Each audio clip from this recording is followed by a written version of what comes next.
ನಟಿ ನೀತು ಶೆಟ್ಟಿ ಅವರು ಈ ರೀತಿಯಾಗಿರ್ತಕ್ಕಂಥ ವಿಚಾರ ಆದಾಗ, ಅನ್ಯಾಯ ಆದಾಗ ಪ್ರತಿ ಬಾರಿ ಕೂಡ ಧ್ವನಿ ಎತ್ತಾ ಇರ್ತಾರೆ. ಹೀಗಾಗಿ ಕನ್ನಡದ ನಟಿಯರಿಗೆ ಅವಕಾಶ ಸಿಗ್ತಾ ಇಲ್ಲ. ಈ ವಿಚಾರ ಅದೇ ರೀತಿಯಾಗಿ ಬೇರೆ ಬೇರೆ ಸಾಮಾಜಿಕ ವಿಚಾರದಲ್ಲೂ ಕೂಡ ನೀತು ಶೆಟ್ಟಿ ಅವರು ಧ್ವನಿ ಎತ್ತಿದ್ದಾರೆ. ಹೀಗಾಗಿ ಇವತ್ತು ಹೊಸ ವಿಚಾರದೊಂದಿಗೆ ಕನ್ನಡ ಚಿತ್ರರಂಗದಲ್ಲಿ ನಟಿಯರಿಗೆ ಒಂದು ರೀತಿ ಅನ್ಯಾಯ ಆಗ್ತಾ ಇದೆ, ದೌರ್ಜನ್ಯ ಕೂಡ ಆಗ್ತಾ ಇದೆ ಅಂತ ಅದ್ರ ವಿರುದ್ಧ ಧ್ವನಿ ಎತ್ತಲಿಕ್ಕೆ ಬಂದಿದ್ದಾರೆ. ಮೇಡಮ್, ಇವತ್ತು ಫೈರ್ ಸಂಸ್ಥೆಯಿಂದ CM ಅವರಿಗೆ ಒಂದು ಮನವಿಯನ್ನು ಕೊಟ್ಟಿದ್ರಿ. ಆ ಮನವಿಯ ಸಾರಾಂಶ ಏನು ಮೇಡಮ್?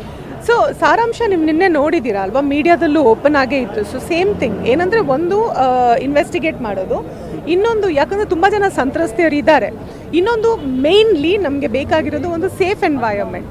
ಒಬ್ಬ ಲೇಡಿ ಆರ್ಟಿಸ್ಟ್ಗಾಗಲಿ, ಲೇಡಿ ಟೆಕ್ನಿಷಿಯನ್ಗಾಗಲಿ, ಮೇಕಪ್ ಆರ್ಟಿಸ್ಟ್, ಡ್ಯಾನ್ಸರ್ ಯಾರೇ ಇರಲಿ, ಅವರ ಸಂರಕ್ಷಣೆಗೆ ಏನು ಬೇಕು ಅದನ್ನು ನಾವು ಗೈಡ್ಲೈನ್ಸ್ ಥರನೇ ಮಾಡಿಬಿಟ್ರೆ ಅದು ಪ್ರೊಫೆಷ್ನಲ್ ಲೆವೆಲಲ್ಲಿ ಬರುತ್ತೆ. ಹಾಗೆ that is our request.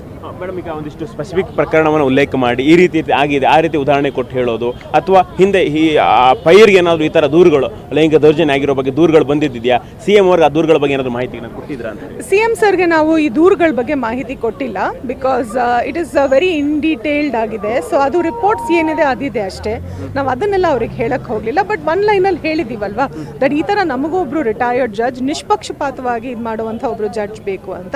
So ಅದನ್ನು ಅವ್ರಿಗೆ ಸಬ್ಮಿಟ್ ಮಾಡಿದ್ದೀವಿ. ಮೇಡಮ್, ವೈಯಕ್ತಿಕವಾಗಿ ನೀವು ತುಂಬ ವರ್ಷ ಚಿತ್ರರಂಗದಲ್ಲಿದ್ದೀರಿ, ಈ ರೀತಿಯಾಗಿ ಅನುಭವಗಳು ಅಥವಾ ಆ ರೀತಿಯ ಕಿರುಕುಳ ಆಗ್ತಿರೋದು ನಿಮ್ಗಾಗಿರೋದು ಅಥವಾ ಬೇರೆಯವ್ರಿಗಾಗಿರೋ ಬಗ್ಗೆ ಅಥವಾ ಬೇರೆಯವ್ರು ಹೇಳ್ಕೊಂಡಿರೋದ್ರ ಬಗ್ಗೆ ಆ ರೀತಿಯಾಗಿರೋ ಏನಾದರೂ ಆಗಿದೆ ಮೇಡಮ್? ಎಸ್ ಡೆಫಿನೆಟ್ಲಿ ಆಗಿದೆ.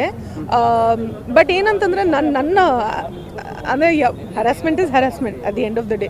ಆದರೂ ನಂದು ಕಂಪೇರ್ ಬೇರೆಯವ್ರಿಗೆ ಮಾಡಿದ್ರೆ ನಾನು ತುಂಬ ನೋವಿರುವಂಥ ಕತೆಗಳನ್ನ ಕೇಳಿದ್ದೀನಿ. ತುಂಬ ಜನ ತುಂಬ ಡಿಸಪಾಯಿಂಟ್ ಆಗಿ, ತುಂಬ ಟ್ರಾಮ್ಯಾಟಿಕ್ ಎಕ್ಸ್ಪೀರಿಯನ್ಸಸ್ ಆಗಿರೋರ್ದು ಬಗ್ಗೆನೂ ನಾನು ಕೇಳಿದ್ದೀನಿ. ಹಾಗಾಗಿ ಬರೀ ನನ್ನನ್ನು ಮಾತ್ರ ಒಂದು ಮಾನದಂಡವಾಗಿ ಇಡೋಕ್ಕಾಗೋದಿಲ್ಲ. ಮೇಡಮ್, ನಿಜಕ್ಕೂ ನೀವು ಹೇಳಿದಾಗ ಗೈಡ್ಲೈನ್ಸ್ಗಳು ಬರಲೇಬೇಕು, ಯಾಕಂದರೆ ಎಲ್ಲದೂ ಕೂಡ ಸಾಕ್ಷಿ ಕೊಡ್ಲಿಕ್ಕೆ ಆಗೋದಿಲ್ಲ. ಆ ಥರ ಒಂದು ಈ ಫೈರು ಎಷ್ಟರ ಮಟ್ಟಿಗೆ ಈ ಒಂದು ಸಂತ್ರಸ್ತರಿರ್ಬೋದು ಅಥವಾ ನೋವಿಗೊಳಗಾದವರ ಒಂದು ಕನ್ನಡಿಯಾಗಿರುತ್ತೆ madam? I think it is a good step. ಯಾಕಂದರೆ ಇವಾಗ ಹಳೇ ಸ್ಟೆಪ್ ಆಫ್ ಏನಾದರೂ ಮಾತಾಡಬೇಡ, ನಿನ್ನ ಸರ್ವೈವಲ್ ಮಾತ್ರ ನೋಡು, ಆ ಥರದ್ದು ಚೇಂಜ್ ಆಗಿದೆ. ಇವಾಗ ಜನರಲ್ ಧೈರ್ಯ ಇದೆ ಆ್ಯಂಡ್ ಮೀಡಿಯಾ ಸಪೋರ್ಟ್ ಇದೆ. ಆ್ಯಂಡ್ ಇವಾಗ ಎಷ್ಟು ಅಂತ ನಾವು ಹೆದರ್ಕೊಂಡು ಇರೋಕ್ಕಾಗುತ್ತೆ. ಸೊ ಅದು ಚೇಂಜ್ ಆಗಬೇಕು ಮೇಡಮ್. ಕೇವಲ ಲೈಂಗಿಕ ದೌರ್ಜನ್ಯ ಮಾತ್ರ ಅಲ್ಲ, ಒಂದಿಷ್ಟು ನೆಪೋಟಿಸಮ್ ಆಗುತ್ತೆ, ಒಂದು ಬಲಾಢ್ಯರ ಕವಿಮುಷ್ಟಿ ಇರುತ್ತೆ, ಅಥವಾ ಆ ರೀತಿಯಾಗಿರುತ್ತೆ. ಈ ವಿಚಾರ ಎಲ್ಲದೂ ಕೂಡ ಇದರಲ್ಲಿ ಬರುತ್ತೆ. ಯಾವ ಥರ ಮೇಡಮ್?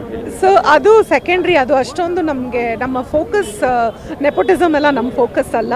ನಮ್ಮ ಫೋಕಸ್ ಇರೋದು obviously safety. So that is more important for us. Madam, CM ಈಗ ಇನ್ನು ಯಾವಾಗ ಕರಿಬಹುದು, ಏನೇನು ಮನವಿ ಮಾಡ್ಕೊಳ್ತೀವಿ? ಸೇಮ್ ಟೈಮ್ ಕೊಟ್ಟಿದ್ದೆ ಹೌದು, ಅದರ ದಾಖಲೆಗಳ ಸಮೇತ ಏನಾದರೂ ಫೈರಿಂದ ಅವರಿಗೆ ಏನಾದರೂ ಮನವಿ ಕೊಡ್ಬೋದು? ಅದು ನಾವು ಸೆಕೆಂಡ್ ಮೀಟಿಂಗಲ್ಲಿ ಮಾಡ್ತೀವಿ ನಾವು. ಸೊ ಒನ್ ಸ್ಟೆಪ್ ಏನು ಮಾಡಬೇಕಾಗಿತ್ತು ಇವತ್ತು ಅವರಿಗೆ ಸಬ್ಮಿಟ್ ಮಾಡಬೇಕಾಗಿತ್ತು, ಅದು ಮಾಡಿದ್ದೀವಿ. Next step one step at A time. ಇದಿಷ್ಟು ನೀತು ಶೆಟ್ಟಿ ಅವರ ಮಾತುಗಳು. ಕ್ಯಾಮ್ರಾಮನ್ ಧನರಾಜ್ ಜೊತೆ ರೂಪೇಶ್ ಬೈಂದೂರು, ಪವರ್ TV ಬೆಂಗಳೂರು.